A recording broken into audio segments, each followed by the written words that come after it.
अस्सलामुअलैकुम। कैसे हैं आप लोग? सब खैरियत से हैं? उम्मीद करता हूं कि आप लोग सब खैरियत से होंगे और मैं भी अल्लाह ताला के फजल व करम और उसकी तौफ़ीक़ व इनायत से बिल्कुल ठीक हूं। आज हम 9th क्लास में फ़िज़िक्स के जिस चैप्टर के इम्पोर्टेंट क्वेश्चन बताने जा रहे हैं वो चैप्टर है चैप्टर नंबर 3 और चैप्टर का नाम है dynamics. Dynamics is one of the most important chapter of 9th physics. बहुत ध्यान से, बहुत एहतियात से, अच्छी तरीके से इसके सवालात नोट कीजिएगा। मैंने इसको सेक्शन बी और सेक्शन सी दोनों हिसाब से बोर्ड पर लिख दिया है और उसी को मैं आप एक्सप्लेन कर देता हूँ, ठीक है। देखिए सबसे पहले तो आ जाते हैं सेक्शन बी में। सेक्शन बी को कहते हैं CRQs यानी कंस्ट्रक्टेड रिस्पॉन्स क्वेश्चंस, आम लफ्ज़ों में शॉर्ट आंसर क्वेश्चंस, ठीक।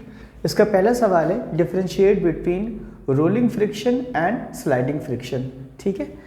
आपको डिफरेंशिएट करना है यानी पॉइंट ऑफ डिफरेंस लिखना है किस किस के दरमियान, रोलिंग फ्रिक्शन के और स्लाइडिंग फ्रिक्शन के। दूसरे नंबर पर आता है wait and mass.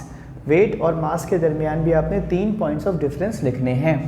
Question number 2 है state Newton second law of motion and drive it's formula. आप जानते हैं फार्मूला क्या है, F = ma।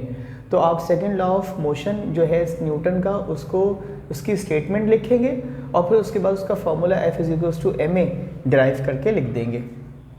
क्वेश्चन नंबर 3 है define momentum, give its formula and units. जाहिर सी बात है SI यूनिट। और also describe the factors which affect the momentum.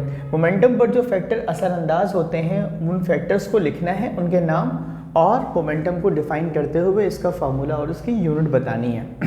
Question number 4 is right 3 advantages and disadvantages of friction. Friction की 3 advantages यानी 3 merits और 3 इसकी demerits बतानी है फ्रिक्शन की।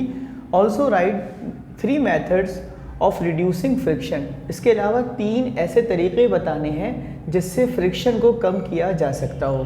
फ्रिक्शन को ख़त्म तो कर नहीं सकते, अलबत्ता कम कर सकते हैं।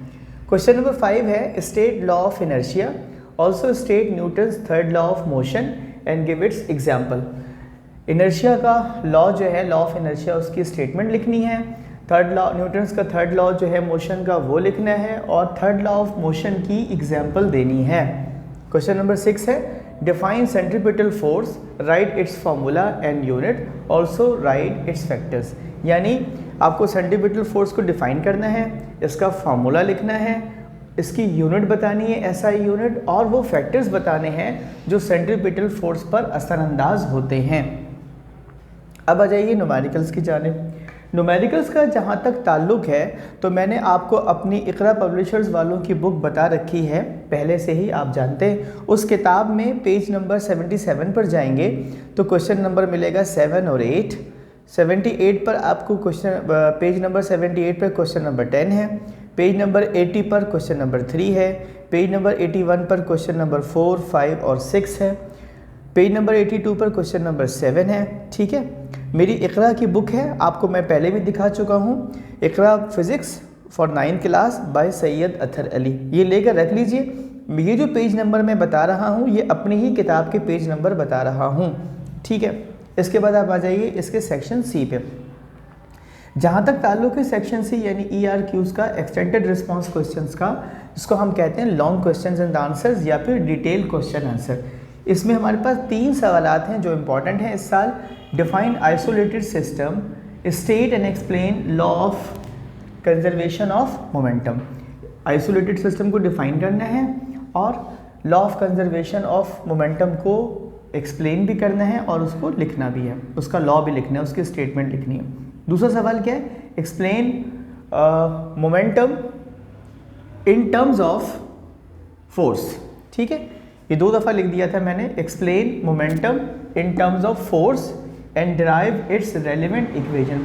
जो मोमेंटम की इक्वेशन है उसको डिराइव करनी है, उसकी इक्वेशन को डिराइव करना है और आपने मोमेंटम को इन टर्म्स ऑफ फोर्स यानी in the light of force आपने डिफाइन करना है। क्वेश्चन नंबर 3 है define friction, what are the types of frictions, explain each of them. Friction को डिफाइन करना है, फ्रिक्शन की टाइप बतानी है यानी उसको क्लासीफाई करना है और फिर उनको एक्सप्लेन भी करना है उनकी टाइप्स को। जाते जाते मैं कह दूंगा मेरा चैनल है सैयद अतहर अली ऑफिशियल, इसको सब्सक्राइब करना, लाइक करना और शेयर करना मत भूलिएगा। अपना बहुत ख्याल रखिएगा। आने वाली वीडियो में इंशाअल्लाह अज़ीज़ हम किसी और चैप्टर के साथ मिलेंगे इंशाअल्लाहुल अज़ीज़। अल्लाह।